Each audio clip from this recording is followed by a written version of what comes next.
로마서 11장 33절부터 36절까지 우리 함께 읽겠습니다. 깊도다 하나님의 지혜와 지식의 풍성하며 그의 판단은 헤아리지 못할 것이며 그의 길은 찾지 못할 것이로다. 누가 주의 마음을 알았느냐? 누가 그의 모사가 되었느냐? 누가 주께 먼저 들어서 갚으심을 받겠느냐? 이는 만물이 주에게서 나오고 주와 말미암고 주에게로 돌아갑니다. 그에게 영광이 세세 있을지어다. 네, 이 시국에요 프로야구가 개막이 됐습니다. 그래서 코로나 바이러스 때문에 평소보다는 많이 늦게 시작을 했고, 그리고 또 지금 이제 당구가 무관중으로 이제 운영이 되어서 정상적인 상태는 아닙니다. 그래도 이제 야구 좋아하시는 분들은 중계로라도 경기들을 접할 수 있어서 그나마도 감사히 여겨야 하겠죠. 그런데 뭐니 해도 이 스포츠 경기는 직관이죠. 그 경기장에 가서 치킨도 뜯고 응원가도 부르면서 그렇게 이제 봐야 제맛인데 좀 많이 아쉽게 됐습니다.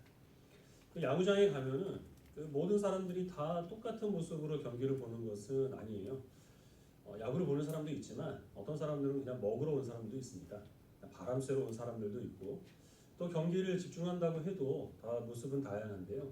그냥 말없이 야구장만 지켜보는 사람도 있고, 옆 사람하고 끊임없이 경기 내용을 분석하고 또 평가하고 또 예상하면서 마치 해설가가 된 것처럼 쉬지 않고 이야기를 하면서 보는 사람도 있습니다.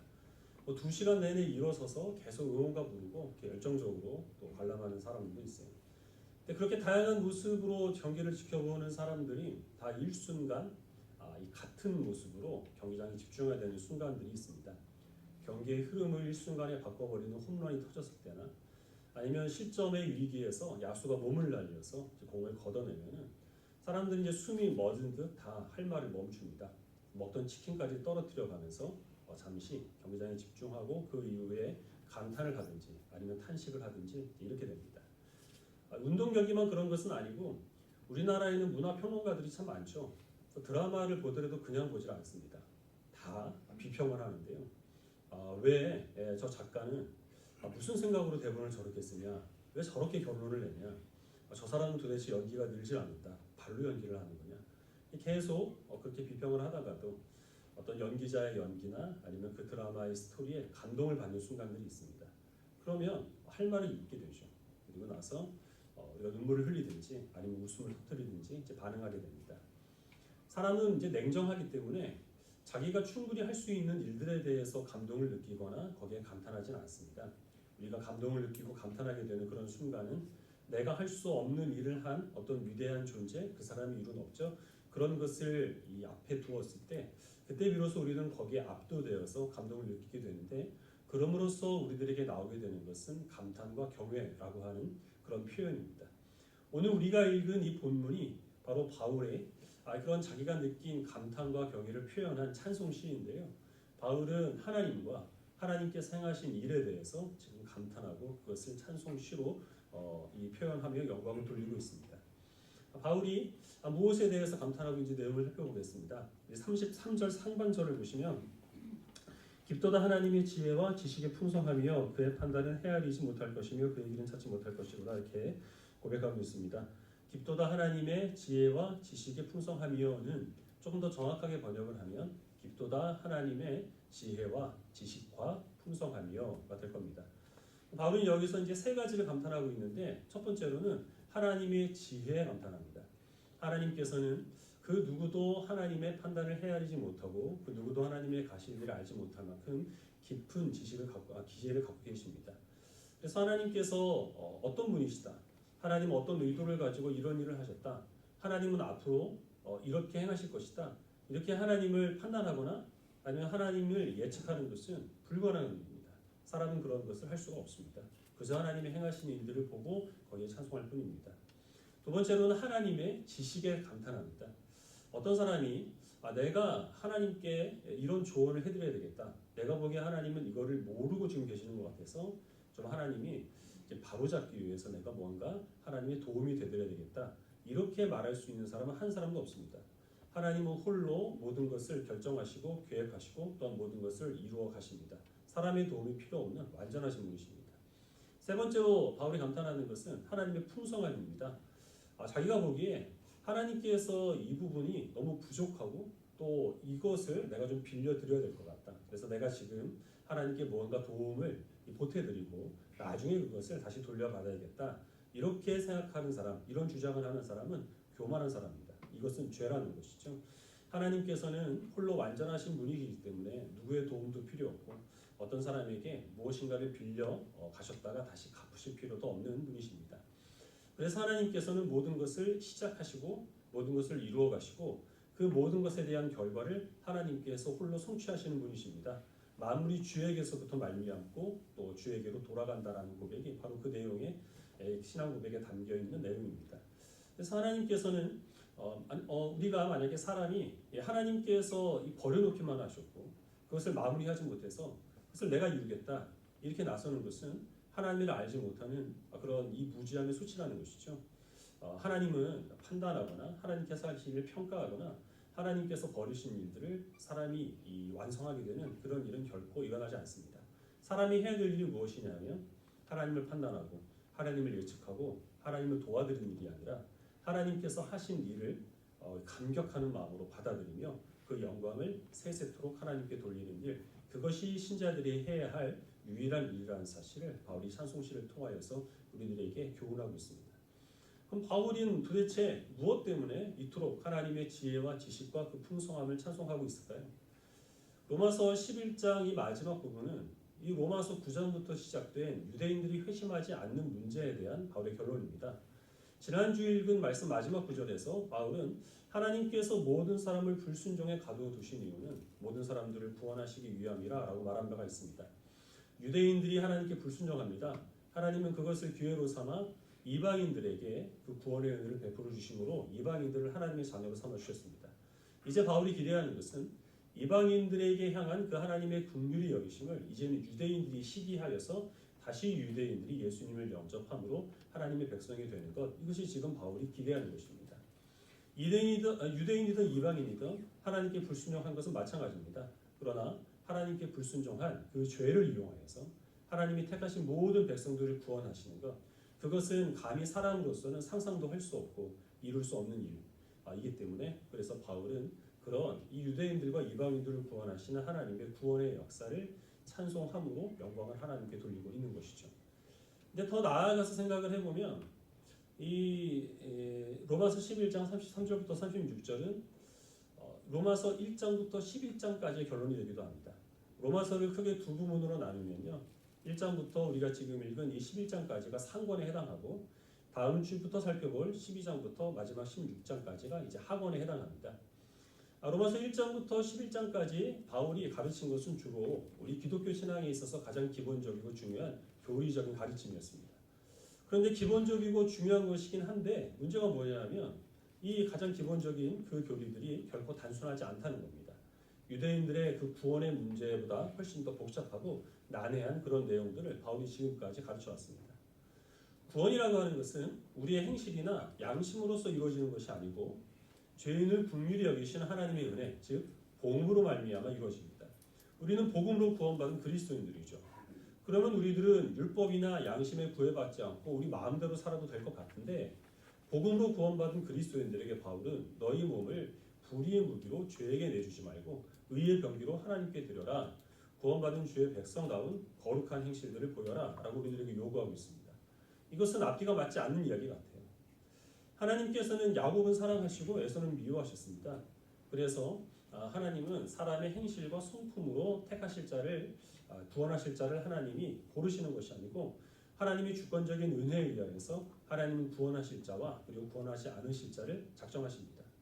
그래서 우리들은 전도를 하지 않아도 될 것 같습니다. 하나님께서 구원하실 사람은 우리가 굳이 수고하지 않아도 하나님께서 알아서 구원하실 것이고요. 하나님께서 구원하지 않기로 작정하신 사람은 우리가 용을 써도 그를 예수 그리스도께로 인도할 수 없겠죠.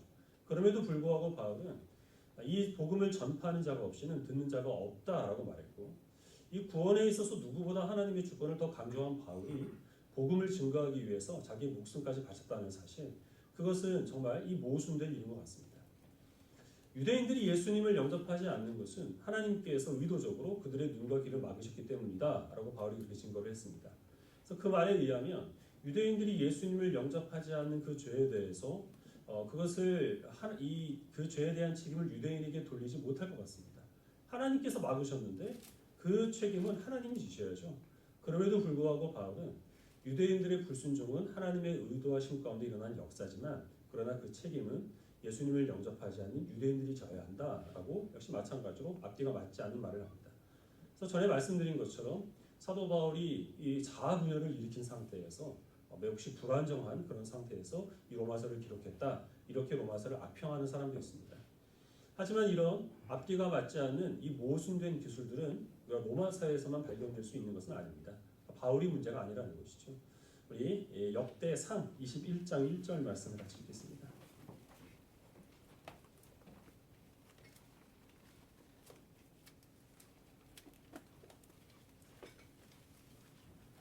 역대상 21장 1절 구약성경 641페이지입니다.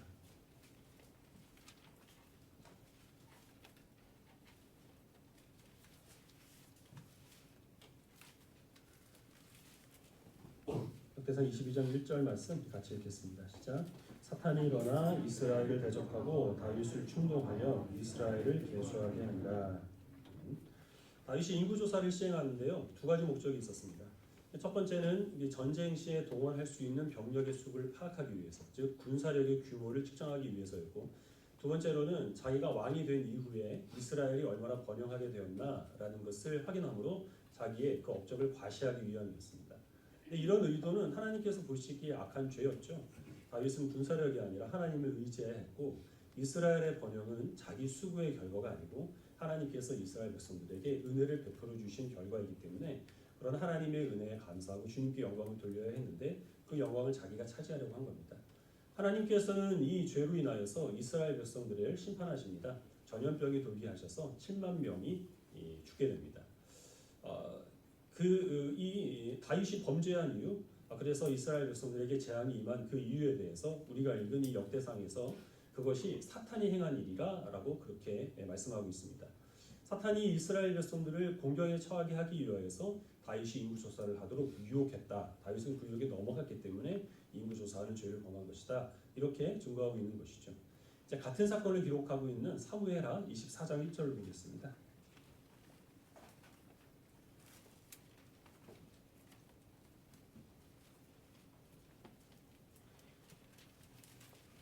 구약성경 505페이지 앞으로 조금 더 넘기시면 있습니다. 사무엘하 24장 1절입니다. 성경을 오랜만에 펼치시면요, 페이지 수가 장이 붙어가지고 잘 안 넘겨지거든요. 찢어지지 않게 조심해서 넘기시고 24장 1절 같이 읽겠습니다. 시작. 여호와께서 다시 이스라엘을 향하여 진노하사 그들을 치시려고 다윗을 격동시키사 가서 이스라엘과 유다의 인구를 조사하라 하신지라. 같은 사건을 기록하고 있는 이 사무엘하에서는 다윗이 인구조사를 한 이유에 대해서 다르게 설명하고 있는데요. 하나님께서 이스라엘 백성들을 심판하실 근거를 마련하기 위해 하나님이 다윗을 격동케 하사 하나님께서 인구조사를 명하셨다 이렇게 말하고 있습니다. 이 앞에 읽은 역대하와는 전혀 다르게 이 다윗이 인구조사를 한 죄를 범한 원인을 기술하고 있죠. 그래서 기독교에 대해서 아주 반감을 가지고 있는 사람은 이스라엘 하나님 여호와는 사탄과 동일한 존재다. 그 근거를 우리가 지금 이 구절들에서 찾고 그렇게 주장하고 있습니다. 우리는 이렇게 상반된 기술을 하는 성경 구절들을 어떻게 이해를 하고 이것을 어떻게 조화를 시켜야 할까요? 먼저 우리가 생각해야 할 것은 역대상과 사무엘하는 기록된 시기가 다르다는 겁니다. 그래서 이 말씀이 처음 선포되었을 때 그 말씀을 들은 그 이스라엘 백성들의 상태와 영적인 상황들이 이 상이한 상태에서 하나님께서 이 말씀들을 각각 기록하게 하신 것입니다. 먼저 역대상 말씀은 유다 백성들이 바벨론 포로를 마치고 가나안 땅으로 다시 돌아왔을 때 완성된 성경입니다. 이때 당시에 이스라엘 백성들에게 필요한 것은 하나님께 대한 절대적인 순종입니다. 과거에 다윗과 그리고 또 자기의 조상들이 사탄의 유혹에 넘어가서 하나님을 의지하지 않고 군사력이나 다른 나라들을 더 많이 의지했고 하나님께 영광을 돌리지 않고 우상을 숭배했기 때문에 그래서 우리가 나라를 잃게 됐다는 것이죠. 다시 돌아온 이 이스라엘은 우리가 하나님 말씀에 절대적으로 순종하고 절대 우리가 사탄의 그 유혹에 넘어가서는 안 된다라는 것을 가르칠 필요가 있었던 겁니다. 그래서 다윗이 범죄한 그 원인을 사탄이 다윗을 유혹했기 때문에 그들이 넘어졌고 그로 말미암아 이스라엘 백성들이 심판을 받게 되었다라고 역사에서는 그렇게 기술하고 있는 것이죠. 사무엘 하 같은 경우에는 유다 백성들이 바벨론 포로로 끌려간 상황 속에서 선포된 말씀입니다. 이때 당시에 이 유다 백성들에게 필요했던 것은 하나님의 주권에 대한 절대적인 믿음입니다. 지금 그들이 나라를 잃게 된 것, 바벨론 포로로 끌려간 것이 하나님과는 전혀 상관없이 이루어진 일이 아니라 그것도 하나님의 주권적인 역사하심 가운데서 이루어진 일이라는 사실을 그들이 확실한 필요가 있었던 겁니다. 그래서 과거에 이스라엘 백성들에 임한 그 심판이 사실은 하나님의 주도적인 역사하심 가운데서 그들을 돌이키게 하기 위하여서 임했던 것처럼 지금 우리가 나라를 잃어버리고 바벨론 포로로 끌려온 것도 절대적인 하나님의 그 손길 가운데서 이루어진 일이라는 사실을 그들이 믿을 필요가 있었던 것이죠. 그리고 다윗의 기도를 통하여 하나님이 그 전염병을 물러가게 하신 것처럼 여기서 우리가 우리의 죄를 회개하면 하나님께서 다윗에게 약속하신 대로 이스라엘을 거룩한 하나님 나라로 회복하여 주실 것이라는 확신이 필요했던 겁니다. 그래서 사무엘 하에서는 그런 다윗의 범죄조차 하나님의 그 주도적인 역사하심 가운데서 일어난 일이다. 그 어느 것도 하나님을 떠나서는 일어날 수 없다라는 것을 이스라엘 백성들에게 말하고 또 그들의 그 하나님의 주권을 믿는 믿음을 격려할 필요가 있어서 그렇게 기술을 한 겁니다. 같은 사건을 가지고 역대기 기자와 사무엘서 기자가 다른 시선으로 이 사건을 바라보고 있는 것이죠. 어떻게 동일한 사건을 다른 시선으로 바라볼 수 있느냐? 그래서 이 성경은 왜곡된 거다. 그래서 나는 성경을 믿을 수가 없다. 이렇게 생각하면 그건 정말 무지한 겁니다. 우리 인간 자체가 모순 덩어리고요. 그럼 우리 인간들이 살아가는 세상사는 사실 어느 한쪽에 치우쳐서 객관적으로 판단하기 어려운 그런 복잡하고 다양한 요소들이 얽혀있기 때문입니다. 그래서 우리들은 그런 여러 가지 요소들 가운데서 우리가 조금 더 중요하게 생각하는 것에 무게를 두고 그리고서 우리의 견해를 결정하고 또 그런 입장을 정해야 하는데 그게 항상 옳은 것은 아니죠. 예를 들어서 여러분들이 마트에 갔는데요. 어떤 아이가 이제 부모님한테 실컷 얻어먹고 있는 겁니다. 당장 우리가 드는 생각은 어떻게 저런 공공장소에서 자기의 자식을 두들겨 팰 수 있나? 몰상식하고 무자비한 부모구나 이렇게 생각을 할 텐데 알고 보니까 그 아이가 그 마트에 있는 물건을 훔치다가 직원한테 걸린 거예요. 그래서 경찰서에 넘어갈 상황인데 그런 아이를 이제 훈육하기 위해서 이제 매를 들어서 부모가 이제 가르치고 있는 겁니다. 그걸 보면은 어떻게 그래도 아이를 그렇게 팰 수 있는가라는 생각하는 사람도 있을 것이고 또 한편으로는 아이가 맞을 짓을 했다. 저런 나쁜 짓을 하는 아이는 맞아서라도 자기의 잘못을 깨달아야 한다. 이렇게 생각하는 사람도 있을 겁니다.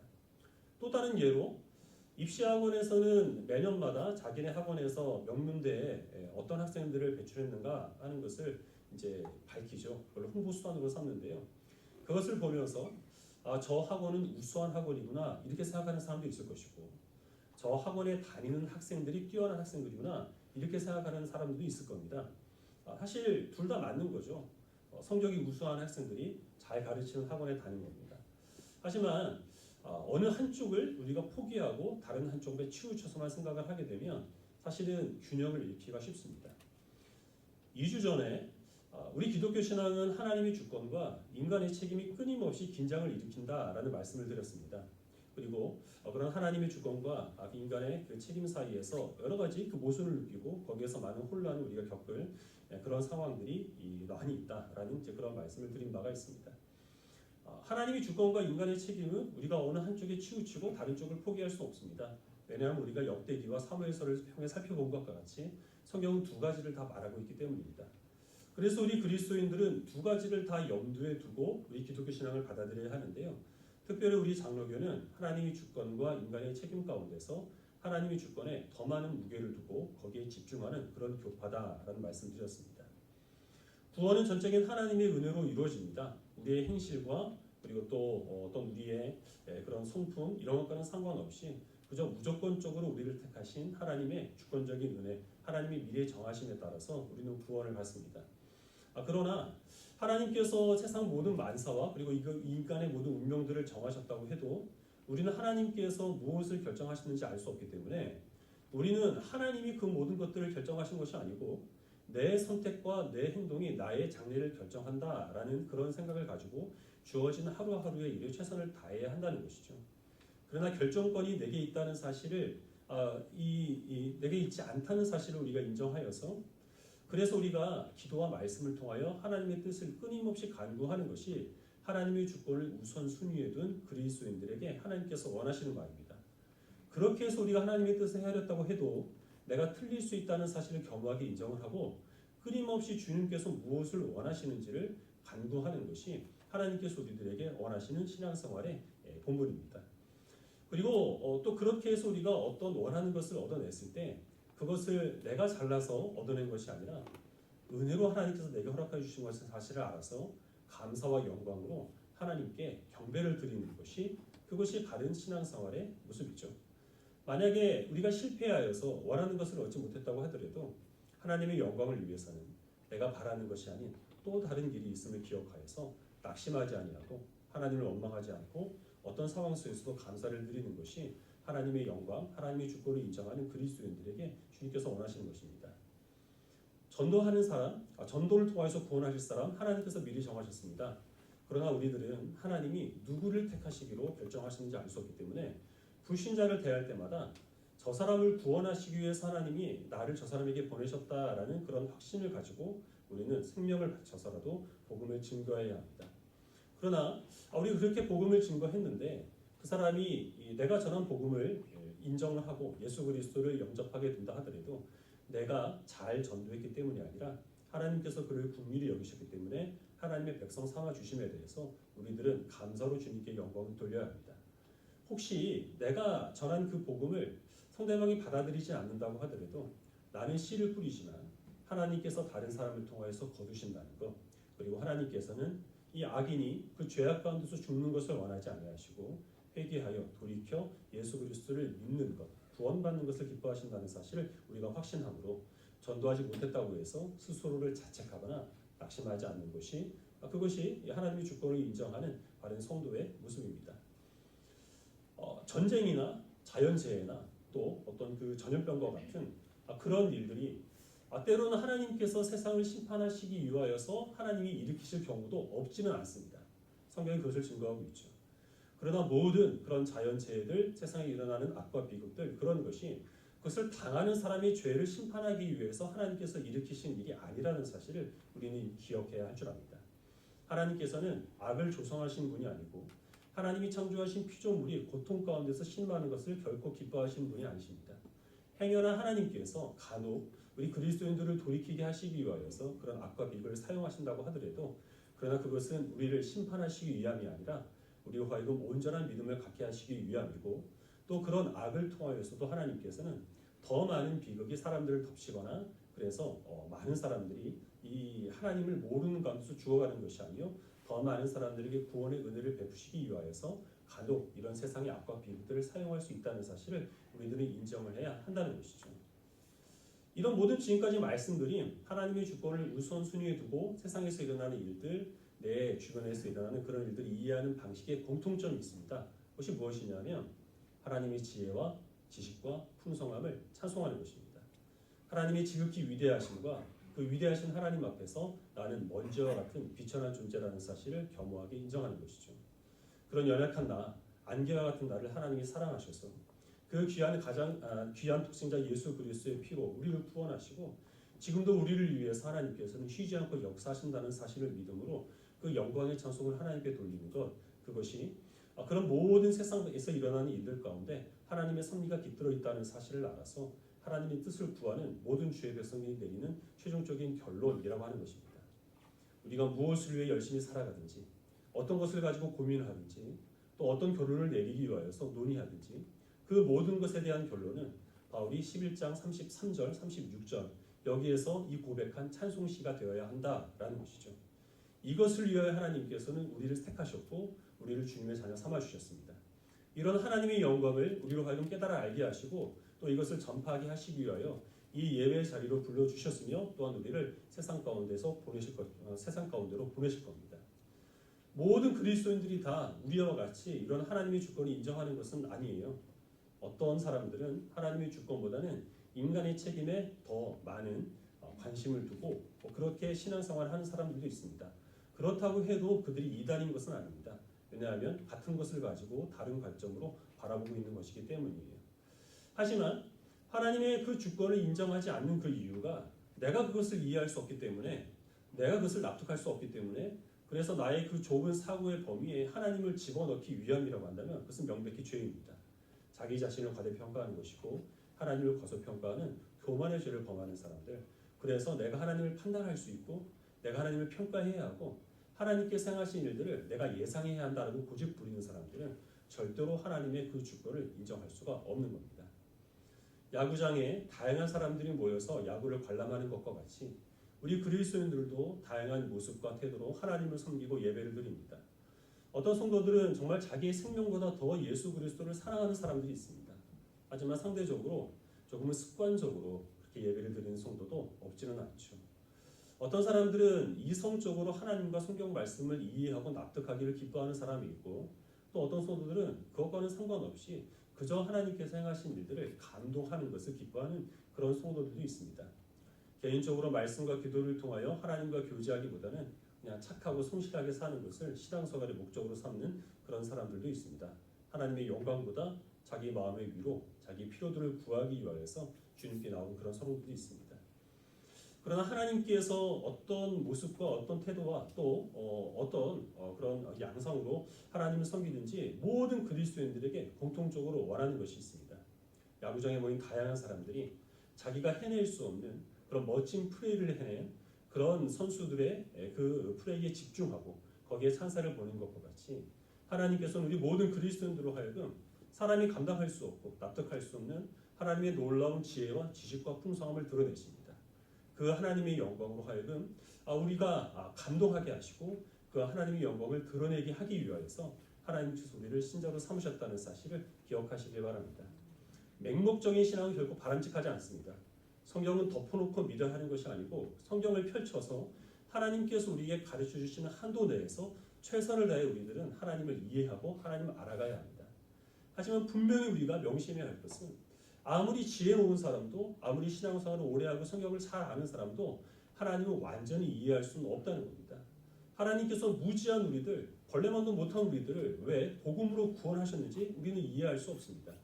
하나님께서는 하나님이 알아서 구원하실 텐데 왜 우리들에게 전도를 명하셨는지도 우리는 납득할 수 없고, 세상에서 일어나는 그런 모든 일들이 어떤 섭리 가운데서 하나님의 선한 결과를 만들어내는지, 코로나19를 하나님께서 왜 허용하시는지에 대해서 우리는 죽었다 깨어나도 하나님의 뜻을 다 알 수 없습니다.